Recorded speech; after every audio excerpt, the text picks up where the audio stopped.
Assalamualaikum warahmatullahi wabarakatuh.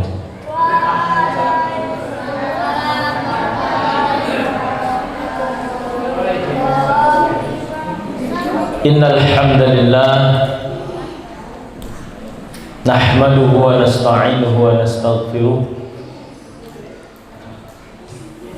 wa na'udzu billahi min shururi anfusina wa min sayyiati a'malina man yahdihillahu fala mudilla lahu wa man yudlil fala hadiya lahu. Asyhadu an la ilaha illallah wahdahu la syarika lah wa asyhadu anna Muhammadan abduhu wa rasuluhu la nabiyya wa la rasula ba'dah.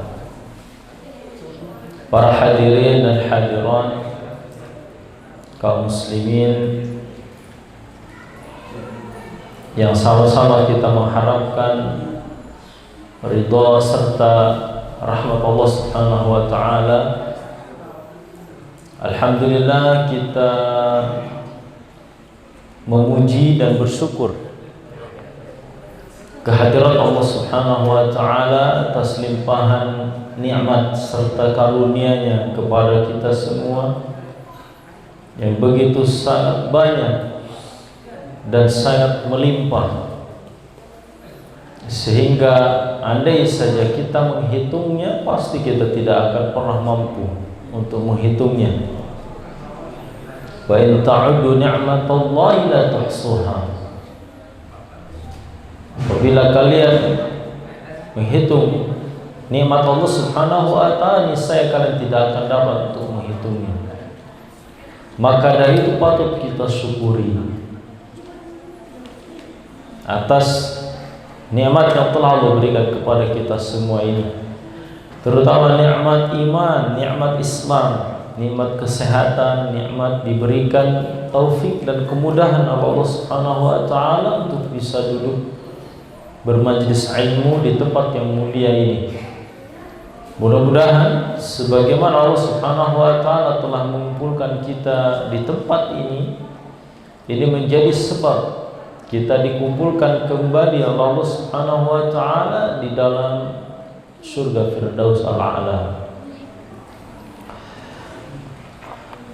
Ikhwati rahimani wa rahimakumullah jami'an. Insyaallah pada kesempatan malam hari ini kita akan kembali melanjutkan bahasan kitab Riyadhus Shalihin. Sebuah hadis Nabi sallallahu alaihi wasallam yang diriwayatkan oleh Al-Imam Al-Bukhari dan Al-Imam Muslim dalam kedua kitab sahihnya. An Anas radhiyallahu anhu qala, dari Anas radhiyallahu anhu beliau berkata, marwan Nabi sallallahu alaihi wasallam bimra'atin tabki 'inda qabrin. Nabi sallallahu alaihi wasallam melewati seorang perempuan yang sedang menangis di sebuah kuburan. Faqala, lalu beliau berkata, ittaqillaha wasbiri, bersabarlah engkau, bertakwalah engkau kepada Allah dan bersabarlah.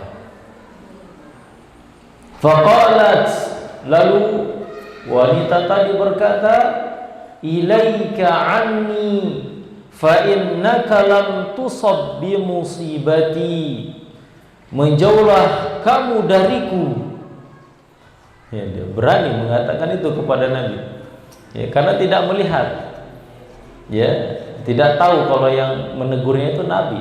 Ya, menjauhlah kamu dariku, sesungguhnya engkau tidak ditimpa musibah seperti yang menimpaku. Walau ta'rifu, dan wanita itu tidak mengetahui kalau laki-laki yang menegur dan menasihati itu adalah Nabi Shallallahu Alaihi Wasallam. Karena ketika itu wanita tersebut menghadap ke kuburan, Nabi SAW di belakangnya. Ya. Faqila laha, lalu dikatakan kepada wanita tersebut, ya Nabi SAW pergi ya, ke rumahnya, lalu ada yang memberitahukan kepada wanita tersebut, innahun nabi, sesungguhnya ya orang tadi itu adalah Nabi sallallahu alaihi wasallam. Fa'atat baban Nabi sallallahu alaihi wasallam, lalu wanita ini ya datang ya menemui Nabi SAW ya, sampai dia di pintu rumah Nabi SAW. Falam tajid indahu bawabin, dan tidak didapati di sana ada orang-orang yang menjaga rumah Nabi SAW. Jadi rumah Nabi itu tidak ada penjaganya ya, sehingga siapa saja yang ingin bertemu dengan Nabi itu bisa bertemu dengan sangat mudah ya, yang ingin menunaikan urusan-urusannya, yang ingin bertanya ya, bisa dengan mudah berjumpa dengan Nabi SAW. Dan ketika itu wanita ini juga seperti itu ya, karena tidak ada penjaganya, wanita tersebut ya bisa langsung bertemu dengan Nabi SAW. Lalu dia berkata, lam a'rifka, aku tidak mengetahui kamu. Maksudnya tadi ketika di kuburan saya tidak tahu kalau yang ya memberikan teguran dan nasihat itu adalah engkau wahai Rasulullah. Jadi dia ingin memberikan uzur, meminta uzur kepada Nabi SAW atas kelancangan, ketidaksopanan dia kepada Nabi SAW ya tatkala ditegur ya dengan mengatakan, menjauhlah kamu dariku. Lalu Nabi SAW berkata, innamas sabru 'inda sadamatil ula, sesungguhnya kesabaran itu ya yaitu yang terjadi tatkala kali pertama musibah itu menimpa. Ya. Nanti kita jelaskan maksudnya apa. Taib ikhwati rahimani wa rahimakumullah jami'an. Hadis ini menjelaskan kepada kita ya tentang sebuah kejadian pada zaman Nabi SAW, di mana ada seorang wanita ya, anak yang dia cintai, buah hati yang begitu sangat dia sayangi telah tiada. Ya, dan wanita tersebut merasa sedih sekali, merasa terpukul dengan kepergian buah hatinya tersebut, sehingga dia masih saja mengunjungi kuburan anaknya, mendatangi kuburan, karena saking beratnya musibah yang dia rasakan, kehilangan buah hati yang disayanginya. Sampai suatu saat Nabi SAW mendapatinya di kuburan tersebut dalam keadaan menangis. Lalu Nabi menegur kepada wanita tersebut, ittaqillah, bertakwalah kamu kepada Allah, wasbiri, dan bersabarlah. Wanita tersebut ya bukannya menerima teguran dan nasihat, ternyata dia malah mengucapkan perkataan yang tidak bagus. Ilaika anni, kata, jauhlah kamu dariku, kamu tidak tahu musibah yang menimpa pada diriku ini. Nabi di seperti itu kan, perbuatan tidak sopan, lancang. Nabi pun pergi ya, Nabi tidak lantas mau saya Nabi, kamu tidak sopan. Nabi pergi ya, dan tidak membalas ucapan wanita tersebut, sampai akhirnya diberitahukan kepada wanita tersebut bahwa yang tadi menegurnya itu adalah Nabi ya. Ketika tahu itu adalah Nabi, wanita ini takut ya, takut bagaimana tidak, dia telah lancang kepada Nabi SAW. Lalu dia bersegera mendatangi rumah Nabi SAW untuk meminta uzur, untuk meminta maaf kepada Nabi SAW ya. Akan tetapi Nabi SAW mengatakan kepadanya ya, ketahuilah sesungguhnya kesabaran itu yaitu keadaanmu tatkala ya, musibah itu menimpamu. Kali pertama musibah itu menimpamu. Jadi yang namanya kesabaran yaitu keadaan seseorang yang lapang dada, rela, ridho dari sejak pertama kali musibah itu menimpa dirinya. Itulah kesabaran. Ya, bukan lantas kemudian dia mengatakan saya sabar, tapi pas pertama kali musibah menimpa dirinya, dia sudah berkata-kata perkataan yang menunjukkan ketidakrelaan. ketidakridhoan, kemurkaan dia terhadap musibah yang menimpa dirinya. Maka dari itu, di sini, wahai kaum muslimin yang dirahmati Allah Subhanahu wa taala, jagalah ucapan kita, jagalah sikap kita. Ya. Pada saat musibah menimpa kita, dari sejak pertama kali musibah itu menimpa kita. Jangan sampai ada ucapan-ucapan yang menunjukkan kemurkaan, ketidakridhoan dari diri kita. Karena itulah kesabaran yang sebenarnya. Kesabaran yang sebenarnya. Ya. Baik, ikhwati rahimani wa rahimakumullah jami'an. Di dalam hadis ini ada beberapa faidah. Yang pertama yaitu begitu mulia dan baiknya akhlak Nabi Shallallahu Alaihi Wasallam. Tatkala berdakwah, menyeru orang kepada kebaikan. Lihatlah Nabi Shallallahu Alaihi Wasallam tatkala melihat kemungkaran di hadapannya, yaitu mendapati seorang wanita yang sedang menangis di kuburan dengan keadaan tidak bersabar atas musibah yang menimpa diri. Nabi menegurnya dengan teguran yang lembut. Bertakwalah kamu kepada Allah dan bersabarlah. Nabi ditolak ketika itu dakwahnya, tapi tidak marah. Nabi tinggalkan karena memang mungkin wanita tersebut keadaannya lagi kurang baik, lagi kurang bagus. Jadi kita pun seperti itu hendaknya. Ya, kewajiban kita menyeru kepada kebaikan, memperingatkan manusia untuk meninggalkan kemungkaran. Tatkala dia belum bisa menerima karena suatu keadaan tertentu, ya udah, biarkan dulu. Nanti ketika kita mendapati momen yang pas lagi untuk mendakwahkannya lagi, ya kita dakwahi lagi.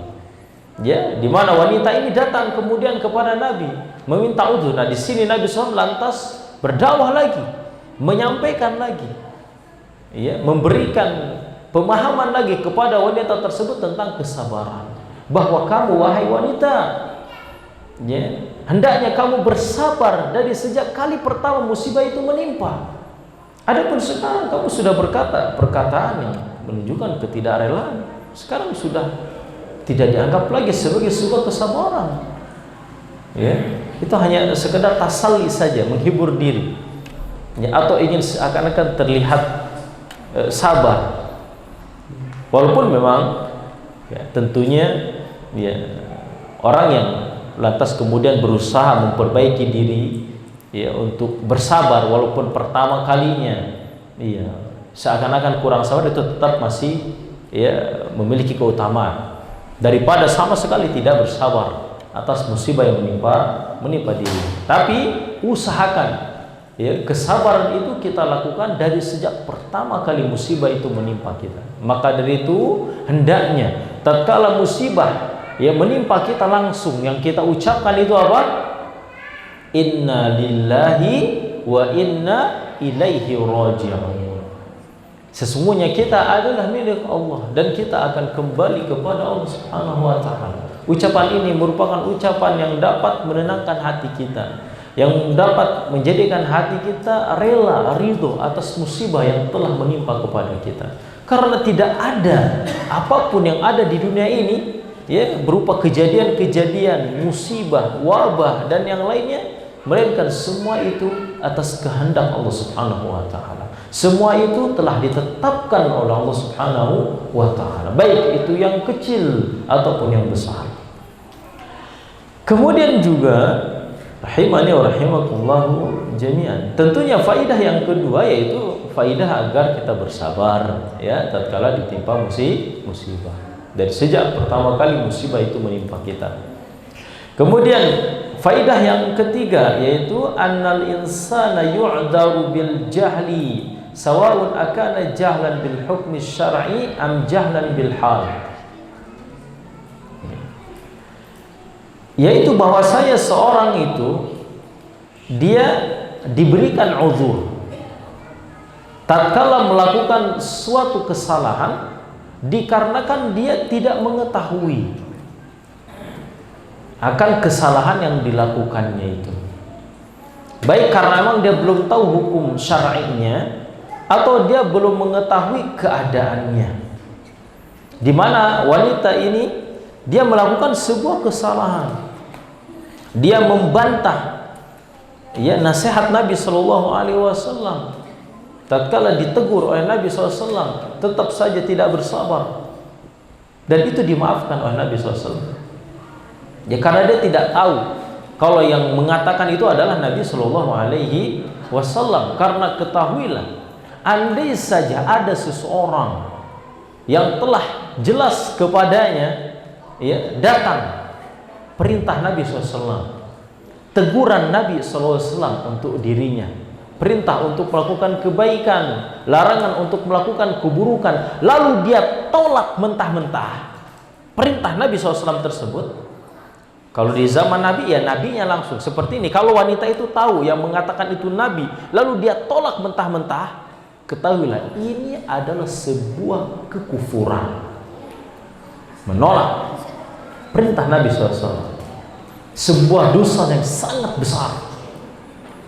Ya, begitu pula kalau ada di zaman sekarang datang kepadanya hadis Nabi yang sahih, Nabi memerintahkan seperti ini, seperti ini, Nabi melarang seperti ini, seperti, lalu dia tolak mentah-mentah perintah Nabi itu, padahal tahu kalau itu adalah perintah Nabi dari hadis sahih yang disampaikan kepadanya, tahu kalau itu adalah larangan Nabi SAW, dia mengetahui itu atas dasar ilmu, lalu dia tolak, dia ingkari.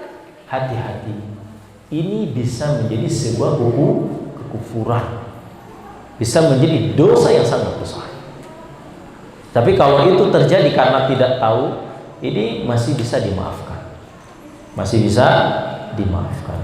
Oleh karena itu merupakan perkara yang begitu sangat besar di dalam syariat Islam. Ketika kita dihadapkan dengan perintah Allah Subhanahu wa Ta'ala dan perintah Nabi SAW, hendaknya ucapan yang kita ucapkan, keadaan yang ada di dalam diri kita, yaitu sami'na wa ata'na, kami dengar dan kami taat. Seperti itu prinsipnya. Walaupun perintah yang kita dapatkan ini rasanya belum pernah mendengar sebelumnya. Kok rasanya saya belum pernah mendapati ini dari kiai yang ada di kampung saya. Kok rasanya bertentangan dengan adat istiadat yang ada selama ini, tradisi yang sudah kita laksanakan.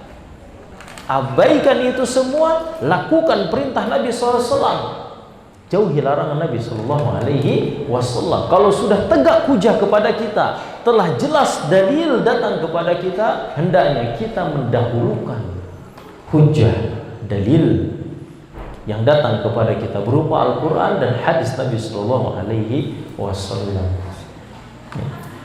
Allah Subhanahu wa Ta'ala berfirman di dalam Al-Quran, "Wa ma atakumur rasulu fakhudhuhu wa ma nahakum anhu fantahu."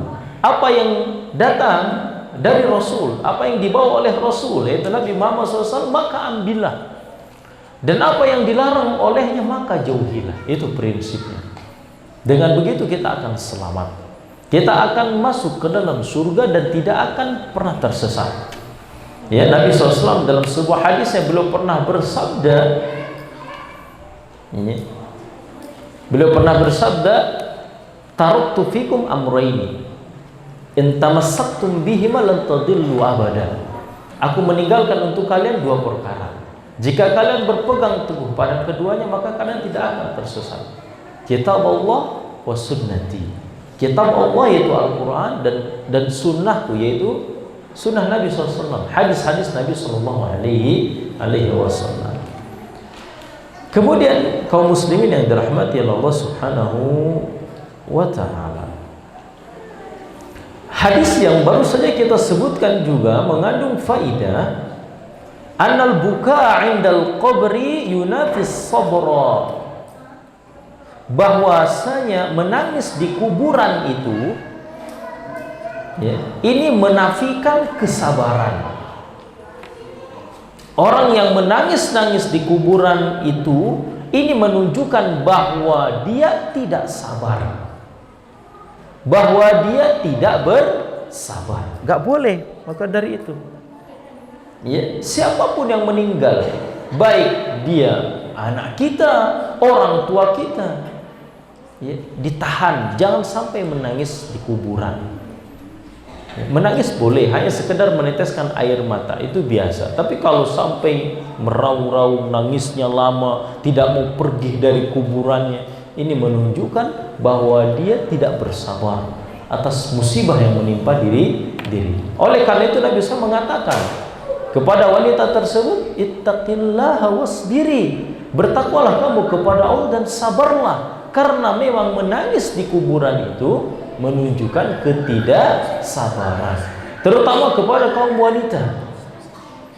Pertama, pada kaum wanita. Oleh karena itu ada beberapa ulama, banyak bukan beberapa, yang mengatakan bahwa ya, kepergian wanita ke kuburan itu nggak boleh. Ziarah kubur atau mengantar jenazah bagi wanita itu nggak boleh. Ada yang mengatakan seperti itu. Iya, karena ini wanita itu tidak bisa sabar. Ya, gampang meratap, bahkan ada yang sampai mengacak-acak rambutnya, mengacak-acak pakaiannya, ya. Dan dalil yang digunakan oleh mereka yaitu hadis Nabi SAW yang diriwayatkan oleh Imam At-Tirmidzi dalam kitab Sunannya. Beliau bersabda, la'ana zairatil kubur, la'ana Rasulullah SAW zairatil kubur wal muttakhidina 'alaiha al masajid was suhujud. Rasulullah SAW melaknat wanita-wanita yang menziarahi kubur dan menjadikan di atasnya masjid-masjid dan lampu-lampu. Walaupun memang hadisnya diperselisihkan, ada yang mendhaifkannya. Wallahu ta'ala alam, yang benar makruh. Yang benar adalah makruh, dan itu pun dengan syarat bahwa wanita tersebut bisa menahan dirinya untuk tidak meratap, untuk tetap bersabar. Ya, untuk tetap bersabar, dan itu pun boleh dilakukan sesekali saja. Ya, adapun ziarah kubur secara umum, maka kita sampaikan hukumnya adalah sunnah. Hukumnya adalah sunnah, dianjurkan. Ya, mohon maaf ini jangan salah dipahami. Kami tidak pernah melarang ziarah kubur. Kami tidak pernah mengatakan ziarah kubur itu bid'ah. Tidak. Ya, bahkan kita katakan ziarah kubur adalah sunnah. Nabi SAW dalam sebuah hadisnya beliau pernah mengatakan, kuntu nahaitukum an ziyaratil kubur fazuruha, atau kama qala Nabi SAW. Aku dahulu pernah melarang kalian untuk berziarah kubur, tapi sekarang ziarah kubur. Tapi ziarah kubur itu ada syaratnya. Yaitu hendaknya ziarah kubur itu tujuannya adalah yang pertama untuk mengingat kematian. Ya, untuk mengingat kematian, kita mengunjungi kubur untuk mengingatkan bahwa diri kita pun akan sama seperti itu, akan berada di bawah tanah, mati terkubur. Dan disitulah mulai segala urusan, mulai perkara akhirat. Disitulah mulai kehidupan abadi yang akan kita jalani. Itu. Kemudian tujuan yang kedua yaitu untuk mendoakan orang yang berada di bawah kubur. Untuk mendoakan mayit agar diampuni oleh Allah Subhanahu wa taala, agar dirahmati oleh Allah Subhanahu wa taala. Bukan malah kita berdoa kepada mayit, minta kepada mayit, wahai abah fulan, saya ingin ini, ingin itu. Wahai wali fulan, saya ingin ini, ingin. Gak boleh kalau itu. Karena berdoa itu adalah ibadah. Nabi SAW mengatakan ad-du'a huwal ibadah. Doa adalah ibadah. Tidak boleh kita minta kepada kuburan. Baik itu kuburan wali, bahkan kuburan Nabi, gak boleh. Tapi mintalah kepada siapa? Kepada Allah Subhanahu wa ta'ala. Itu yang kita berikan catatan, bukan ziarahnya. Kalau ziarah silahkan, ya. Dan ziarah pun kita lakukan kepada kuburan yang mungkin kita jangkau. Tidak usah memaksakan diri jauh-jauh menziarahi kuburan yang ada di jauh sana, kuburan wali. Ya, karena Nabi SAW mengatakan la tushaddur rihal illa thalathati masajid. Tidak boleh memaksakan pepergian jauh, rihlah, ya dalam rangka ibadah kecuali ketiga masjid saja. Masjidil Haram, Masjidil Nabawi, dan Masjidil Aqsa, yaitu ke Masjidil Haram, Masjid Nabawi, dan Masjid Aqsa. Adapun sengaja jauh-jauh kuburan wali Songo umpamanya, memaksakan untuk ibadah di sana, nggak boleh. Kalau ingin ziarah kubur, kunjungi kuburan yang ada di sekitar kita, ya, kuburan orang tua kita, seperti itu, ya. Tapi kaum muslimin yang dirahmati Allah Subhanahu wa ta'ala, mudah-mudahan masalah ziarah kubur walaupun singkat bisa difahami, ya.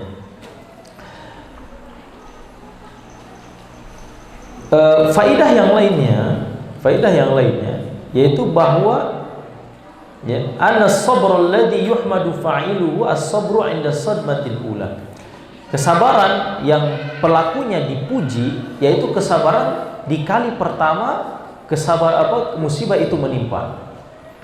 Yasbir insan wa yahtasib wa ya'lam anna lillahi ma akhadha wa lahu ma 'ata wa anna kulla shay'in indahu bi ajalin musamma, di mana dia bersabar mengharap pahala kepada Allah Subhanahu wa taala karena dia mengetahui bahwa kepunyaan Allah lah yang dia ambil, yang telah Allah ambil, dan kepunyaan Allah lah yang Allah berikan, dan bahwasanya segala sesuatu itu sudah ditentukan kadarnya, sudah ditentukan ajalnya. Jadi sudah tidak ada lagi artinya beban di dalam diri kita, karena memang apa yang diambil memang kepunyaan Allah Subhanahu wa ta'ala. Kemudian ikhwati rahimani wa rahimakumullahu jami'an, ya. Kemudian di sini ada satu hal juga yang diperingatkan oleh Syekh Utsaimin rahimahullah taala, yaitu di antara sebuah musibah yang menimpa sebahagian manusia tatkala mereka tertimpa musibah kematian, orang yang dia cintai selalu saja mondar-mandir bolak-balik didatangi kuburannya, lalu di kuburan terus menangis, merenung, dielus-elus, diratap-ratap, ya. Sama sekali perbuatan ini, ya, tidak memberikan manfaat kepada mayit, orang yang dia kasihi ini, kepada orang yang dia kasih dan sayangi itu yang ada dalam kuburan. Sama sekali perbuatan bolak-balik menangis di kuburan ini sama sekali tidak memberikan manfaat kepada penghuni kubur, ya, tidak. Yang bisa memberikan manfaat bagi mayit yang ada di bawah kubur, kalau memang kita benar-benar mencintainya, mengasihinya, menyayanginya, apa yang harus kita lakukan? Mendoakannya, terutama kita anak-anaknya, ya. Kalau kita ingin menjadi anak soleh, doakan orang tua kita. Maka doa seorang anak yang dipanjatkan untuk kedua orang tuanya ini akan diijabah oleh Allah Subhanahu wa ta'ala. Boleh jadi orang tuanya banyak dosa, doakan mumpung kita masih hidup, memiliki kesempatan untuk berdoa. Karena yang di bawah kubur itu udah gak bisa lagi berdoa, udah gak bisa. Kita justru yang masih hidup masih bisa untuk berdoa kepada Allah Subhanahu wa ta'ala, dan pasti dikabulkan oleh Allah Subhanahu wa ta'ala. Karena Nabi SAW pernah bersabda, "Idza mata ibnu Adam inqata'a 'amaluhu illa min thalas." Jika seorang anak Adam meninggal, maka amalannya akan terputus kecuali 3. Di antaranya disebutkan di situ waladun salihun yad'u lahu. Anak yang saleh yang mendoakan untuknya, mendoakan orang tua. Itulah yang justru harus kita lakukan, berdoa kepada Allah Subhanahu wa ta'ala. Cari waktu-waktu mustajab, waktu antara azan dan qomat, sepertiga malam terakhir, di sore hari, tatkala turun hujan, di hari Jumat, ya, dan waktu-waktu yang lain, ya. Baik, ikhwati rahimani wa rahimakumullah jami'an. Hadis yang berikutnya adalah sebuah hadis yang sahih yang diriwayatkan oleh Imam Bukhari. An Abi Hurairah radhiyallahu anhu anna Rasulullah sallallahu alaihi wasallam qala, bahwasanya Rasulullah sallallahu alaihi wasallam bersabda, yaqulullahu ta'ala, Allah Ta'ala berfirman. Jadi ini hadis qudsi, ya, di mana Nabi SAW meriwayatkan langsung dari Allah Subhanahu wa ta'ala, ma li 'abdil mu'min indi jazaa'un idza qabadtu safiyahu min ahli dunya thumma ihtasabahu illal jannah. Tidaklah ada balasan untuk hambaku yang beriman di sisiku apabila aku mencabut nyawa orang yang dia kasihi dari penduduk dunia ini, kemudian dia berharap pahala melainkan surga untuk dirinya. Di dalam hadis ini Nabi SAW menjelaskan bahwasanya Allah Subhanahu wa Ta'ala menyiapkan balasan surga bagi siapa? Bagi orang yang ditimpa musibah berupa kematian, ketiadaan orang yang dia kasihi, orang yang dia sayangi dan dia cintai. Dan penduduk dunia ini, baik itu buah hatinya, anaknya, baik itu suaminya, baik itu istrinya, baik itu ayahnya, baik itu ibunya, baik itu saudaranya ataupun temannya. Kalau pacarnya enggak. Pacar itu bukan hubungan yang dibenarkan secara syar'i. Jadi hubungan-hubungan yang memang dibenarkan secara syar'i. Ya. Kalau seseorang tatkala ditimpa musibah dengan kehilangan, ditinggalkan oleh orang yang dia cintai dan dia kasihi, lalu dia berharap pahala kepada Allah Subhanahu wa Ta'ala, Allah Subhanahu wa Ta'ala akan membalasnya dengan surga. Masya Allah. Taib, kita baca apa yang disampaikan oleh Syekh Utsaimin di sini. Fa fi hadza dalilun ala fadilatis sabr ala qabdis safi minad dunya wa anna Allah yujazil insan idza ihtasaba yujazihi al jannah. Ya, di dalam hadis ini ada dalil tentang keutamaan sabar tatkala orang yang dikasihinya dicabut nyawanya oleh Allah Subhanahu wa Ta'ala, yaitu bahwasanya Allah Subhanahu wa Ta'ala akan membalas dia dengan surga. Tapi syaratnya apa?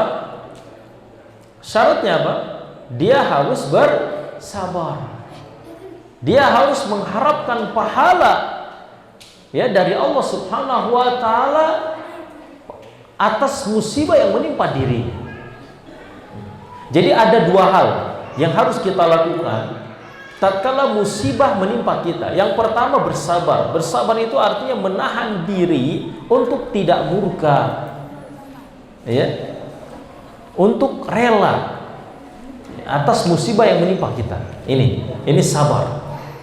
Kemudian yang kedua, hendaknya kita meminta kepada Allah Subhanahu wa Ta'ala agar Allah memberikan pahala atas musibah yang telah menimpa pada diri kita. Jadi ini harus dilakukan. Jangan hanya cukup dengan sabar saja, tapi tambah dengan berharap pahala, meminta pahala yang sebesar-besarnya kepada Allah Subhanahu wa Ta'ala atas musibah yang telah menimpa pada diri kita. Yaitu dengan meminta apa? Surga. Karena Allah Subhanahu wa Ta'ala menjanjikan kepada kita di dalam hadis ini bahwa Allah akan memberikan kita surga. Maka dari itu adalah sebuah kesempatan sebenarnya, kesempatan emas. Kalau musibah menimpa kita, ini kesempatan untuk kita memperoleh surga. Sabar lalu berharap pahala kepada Allah Subhanahu wa Ta'ala. Kemudian ikhwati rahimani wa rahimakumullahu jami'an, hadis yang selanjutnya, sebuah hadis yang sahih yang diriwayatkan oleh Imam Al-Bukhari an Aisyah radhiyallahu anha, dari Aisyah radhiyallahu anha annaha sa'alat Rasulullah sallallahu alaihi wasallam anil ta'un. Beliau pernah bertanya kepada Rasulullah SAW tentang ta'un. Apa itu ta'un? wabah. Seperti halnya sekarang ini terjadi apa? Pandemi, ya, wabah, bencana berupa tersebarnya penyakit yang menular. Ini ta'un. Aisyah ya pernah bertanya kepada Nabi SAW tentang wabah. Wabah ini apa sih sebenarnya hakikatnya? Ya, lalu Nabi SAW mengatakan, fa akhbarha annahu kana 'adzaban yab'atsuhu Allah Ta'ala 'ala man yasha. Bahwasanya wabah itu adalah azab yang Allah Subhanahu wa Ta'ala kirimkan kepada siapa saja yang Dia kehendaki. Ya. Jadi wabah itu adalah azab. Ya, karena memang ya pada zaman dahulu Allah Subhanahu wa Ta'ala apabila berkehendak ingin memberikan azab kepada suatu kaum, apa yang Allah lakukan? Allah kirimkan wabah kepada kaum tersebut. Ya, kita berharap kepada Allah ini bukan azab, ya, musibah. Berarti kita banyak dosa. Ya, kita banyak dosa sehingga Allah mengirim ya virus corona seperti ini. Kita berharap justru ini menjadi rahmat bagi kita. Karena Nabi Shallallahu Alaihi Wasallam di dalam hadisnya selanjutnya mengatakan di sini, faja'alahu Allah Ta'ala rahmatan lil mu'minin. Lalu Allah jadikan itu ya rahmat bagi orang-orang yang beriman, sebagai rahmat bagi kaum mukminin. Falaysa min 'abdin yaqa'u fi at-ta'un fayamkuthu fi baladihi sabiran muhtasiban ya'lamu annahu la yusibuhu illa ma kataballahu lahu illa kana lahu mithlu ajri syahid. Maka tidak ada bagi seorang hamba ya, yang berada di sebuah daerah yang terkena wabah, lalu dia menetap di negerinya tersebut, ya, berdiam di negerinya tersebut dalam keadaan bersabar, mengharapkan pahala, dan dia mengetahui bahwasanya itu tidaklah menimpa melainkan karena ketetapan yang telah Allah Subhanahu wa Ta'ala tetapkan bagi dirinya, melainkan ya, baginya pahala seperti pahala seseorang yang mati syahid. Ya. Baik. Faidah dari hadis ini yaitu bahwasanya wabah itu merupakan salah satu bentuk azab yang Allah Subhanahu wa Ta'ala berikan kepada manusia.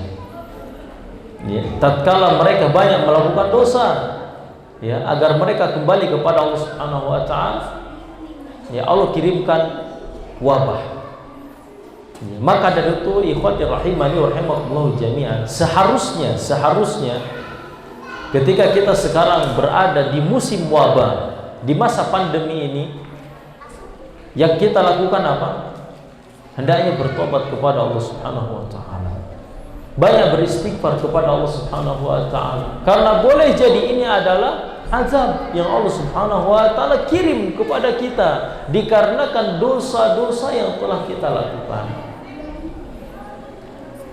Kemudian faidahnya juga ya, bahwasanya kalau terjadi sebuah musibah di suatu daerah, apa yang hendaknya dilakukan oleh seseorang yang berada di daerah tersebut, yang hendaknya dia lakukan yaitu dia tetap berdiam diri di negerinya tersebut, di daerahnya tersebut. Jangan keluar karena lari, karena menghindari musibah. Gak boleh. Tetap dia tinggal di negerinya tersebut. Atau bahasa sekarang itu apa? Lockdown, ya. Di lockdown, ya, tetap berdiam diri, jangan keluar daerah. Kenapa? Agar ya dia tidak menyebarkan musibah tersebut ke daerah lain. Karena boleh jadi dia sudah terkena virus, dia sudah terkena wabah. Kalau dia keluar dari daerahnya, maka ini akan menularkan wabah tersebut kepada daerah yang belum terkena wabah, belum terkena musibah. Jadi memang lockdown ini sebenarnya sudah ada petunjuknya dari Nabi Shallallahu Alaihi Wasallam. Dan dia hendaknya berdiam diri dalam keadaan sabar. Walaupun dia terkena nanti wabah, sabar dan berharap pahala. Karena ketahuilah, pahala bagi orang yang bersabar, tetap berdiam diri di daerahnya, di negerinya, tatkala wabah menimpa dirinya atau menimpa negerinya, pahalanya Allah akan berikan kepadanya pahala seperti orang yang mati syahid, yaitu orang yang gugur di medan tempur, di dalam jihad di jalan Allah Subhanahu wa taala. Sementara ketahuilah, jihad di jalan Allah Subhanahu wa taala itu dirwatus sanamil Islam. Dia merupakan puncak dari ajaran Islam. Kalau puncak ajaran Islam kira-kira pahalanya kecil atau besar? Ya besar lah. Itu berarti orang yang bersabar, yang tetap tinggal di daerahnya dengan penuh kesabaran dan berharap pahala, dia akan memperoleh pahala yang besar. Seakan-akan dia sudah berjihad di jalan Allah Subhanahu wa ta'ala. Akan tetapi sebaliknya, kalau seseorang yang mendengar ada musibah, wabah yang terjadi di suatu daerah, maka hendaknya dia jangan datang untuk mendatangi daerah tersebut. Gak boleh. Kita tahu umpamanya di daerah sana, di Wuhan, di Cina sedang terjadi wabah COVID-19. Kita di Indonesia aman, tidak terjadi wabah. Jangan malah mengunjungi Wuhan. Supaya apa? Supaya kita tidak terkena wabah, tidak terkena virus yang telah menjadi wabah di daerah tersebut, sehingga ini menjadi menyebar kemana-mana. Jadi seperti itu. Orang yang berada di daerah yang terkena musibah jangan keluar. Orang yang berada di luar daerah jangan mengunjungi. Tapi ikhwati rahimani rahimakumullah jami'an, ini sudah terdengar suara tanda masuk sholat isya. Kita jeda dulu kajiannya. Insyaallah kita lanjutkan sedikit setelah dikumandangkan azan sholat isya. Barakallahu fikum. Assalamualaikum warahmatullahi wabarakatuh. Al Yusra TV, menuntun umat dengan ilmu.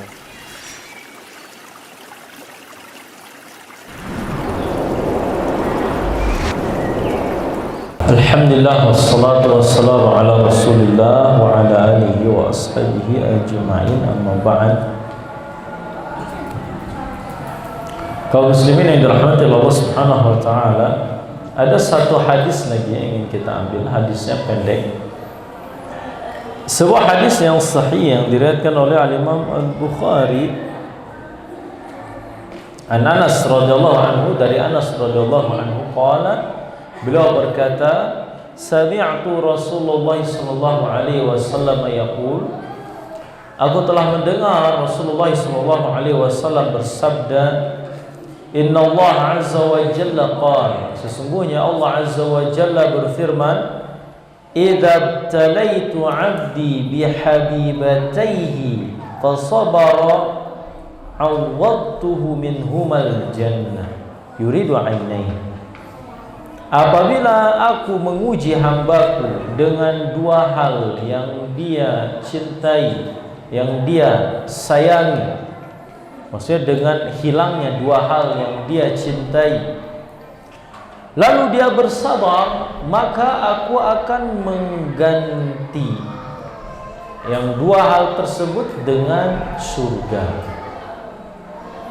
Dan di sini Allah Subhanahu wa ta'ala dalam hadis qudsi ini menginginkan, atau yang dimaksud dengan dua hal yang dicintainya ini, dikasihinya ini, yaitu dua mata.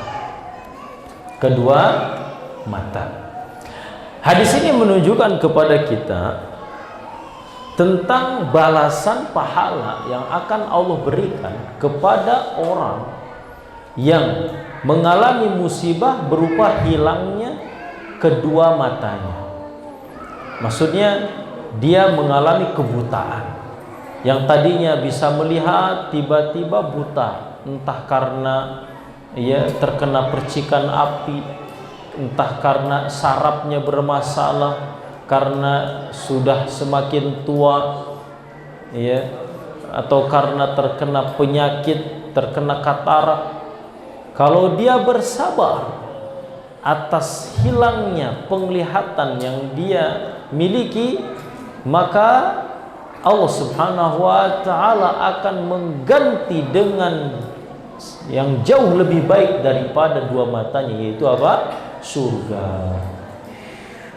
Dan para ulama juga memberikan penjelasan, dikiaskan dari hadis ini, yaitu bahwasanya apabila ada seseorang yang kehilangan salah satu panca inderanya, baik itu pendengarannya, baik itu bicaranya, atau apapun itu, tiba-tiba dia mengalami cacat, tidak bisa mendengar, tidak bisa bicara, atau hilang tangannya, patah kakinya, putus, dipotong, dan seterusnya.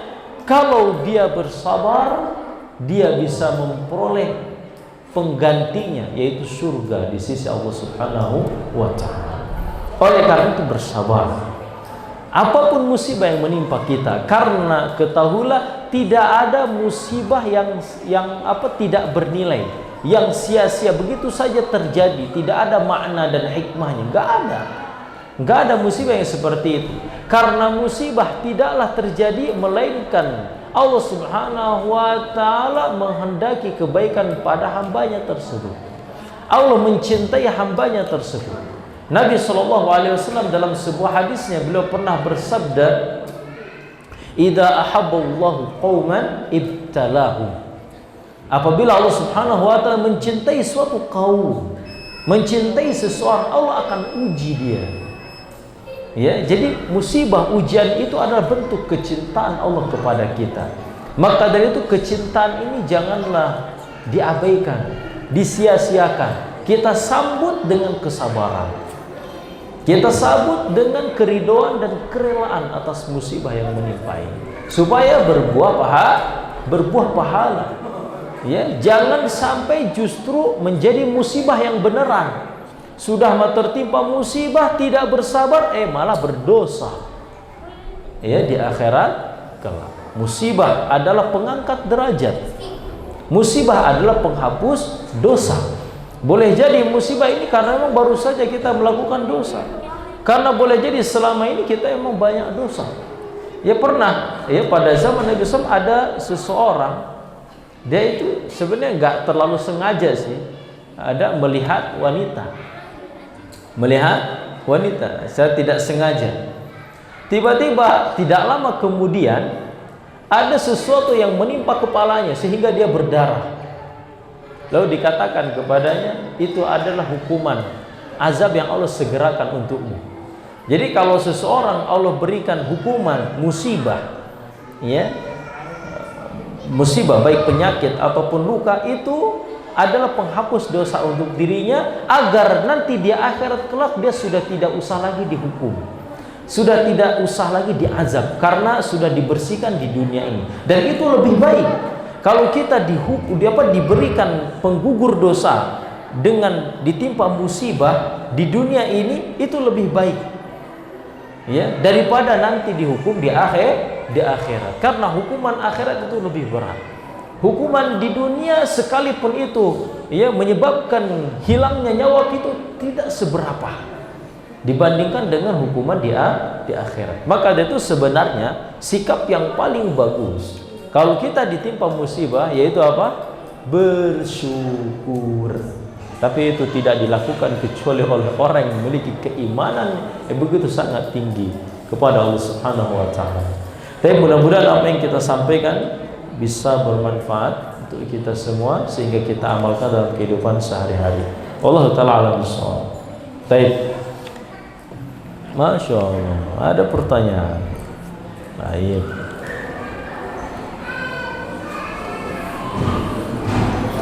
Ustaz, bila orang soleh dia meninggal dengan bunuh diri, apakah itu dosa dan masuk neraka?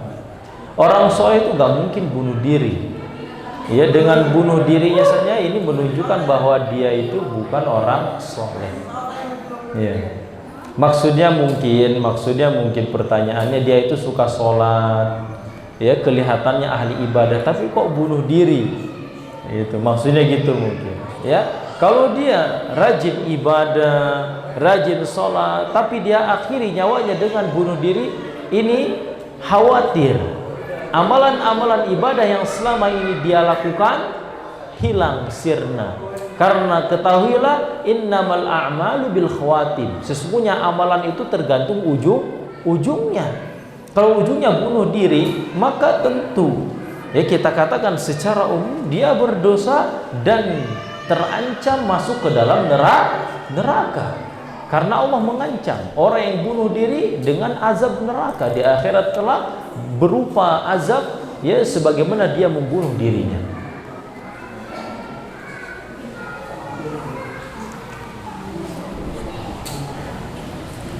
Masya Allah. Tanyaan, Ustaz, apakah boleh membaca Al-Quran di depan kuburan? Baik. Baca Al-Quran itu ibadah, ya.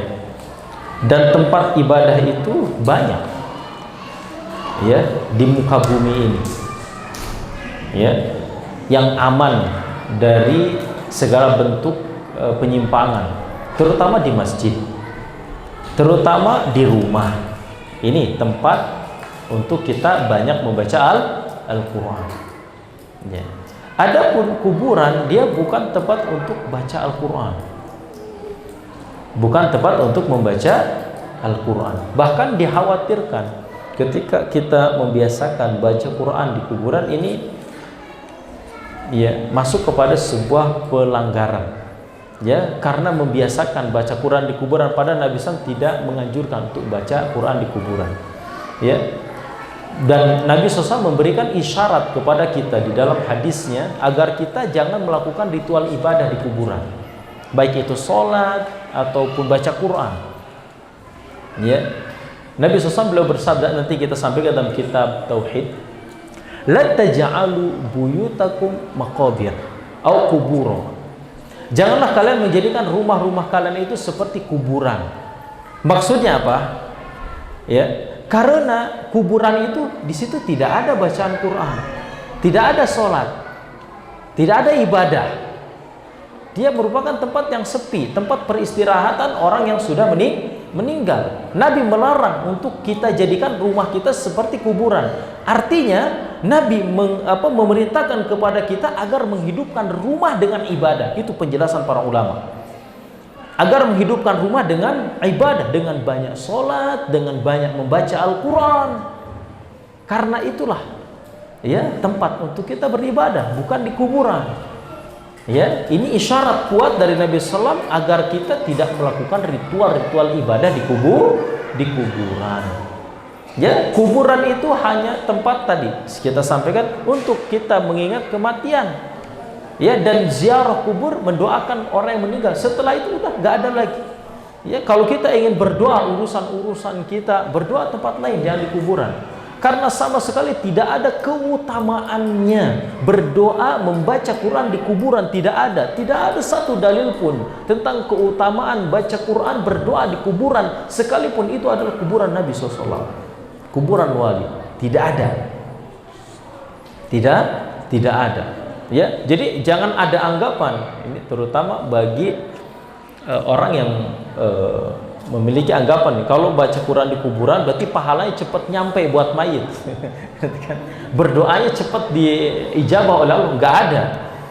Ya, karena kita baca Quran dimanapun, ini bagi yang memang memiliki pemahaman bahwa bacaan Quran untuk mayit itu sampai pahalanya. Ini memang ada khilaf di antara para ulama. Dan tanya Imam Ibnu Qayyim rahimahullah taala mengatakan kalau orang baca Quran dia niatkan pahala untuk yang udah meninggal itu sampai. Kalau ada yang memang memiliki pendapat itu silahkan. Ini jangan memiliki pemahaman jadi kalau langsung di kuburan ini bisa langsung sampai pahalanya, transfernya. Enggak. Di masjid juga sampai. Ya, kita berdoa kepada Allah di masjid untuk orang yang ada di kuburan, yang ada di ujung dunia sana sampai Allah Maha mendengar dan Maha kuasa untuk memberikan itu kepada orang yang kita doakan. Ya, jadi seperti itu, sama sekali. Ya, baik. Jadi sebaiknya tidak dilakukan. Sampai nginap 7 hari, ya, dan memang nggak ada dalilnya. Khawatir itu masuk dalam perkara yang memang tidak diajar oleh Nabi SAW. Ya, mengharap pahala justru malah berdosa. Ya, di hadapan Allah Subhanahu wa taala. Allah taala alam bissawab. Mungkin sampai di sini saja kajian kita pada kesempatan malam hari ini. Mudah-mudahan bermanfaat. Kita tutup dengan doa kafaratul majlis. Subhanakallahumma wa bihamdika asyhadu an la ilaha illa anta astaghfiruka wa atubu ilaik. Assalamualaikum warahmatullahi wabarakatuh. Al Yusra TV, menuntun umat dengan ilmu.